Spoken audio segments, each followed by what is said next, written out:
అందరూ ఎంత ప్రయత్నాలు చేసినా సరే తెర మీద కనిపించడానికి రామ్ చరణ్ ఎలా చేస్తాడనే దాని మీద ఉంటుంది కదా మీరందరూ. బాగా నటించాడని నిన్న వాళ్ళ అమ్మ అంటుంది. బాగా నటించాడన్నది కరెక్ట్ సర్టిఫికేట్ కాదు రేఖ, కరెక్ట్ మాట కాదు. జీవించాడు అని అనాలి. నాకు ఆ పాత్రలో ఒదిగిపోయాడు అని నాకు అనిపిస్తుంది. నేను యాక్టర్‌గా నాకు తెలుసు. అవతల క్యారెక్టరు ఏడుస్తూ మనల్ని ఏడిపిస్తే గనక అది నటన. వాడు ఏడవకుండా కళ్ళల్లో ఆ భావం పలుకుతూ చూసే ప్రేక్షకులు ఏడిపించాడంటే వాడు జీవించినట్లు.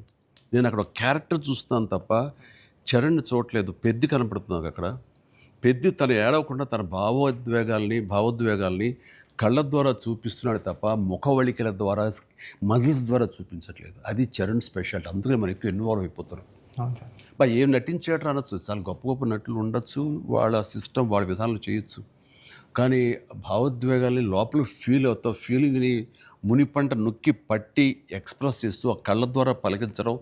అది చూసి మనకి అరే! నువ్వు ఏడిస్తే బావుంటుందిరా అనొచ్చు. కానీ మనకి గుండె పిండేస్తుంది.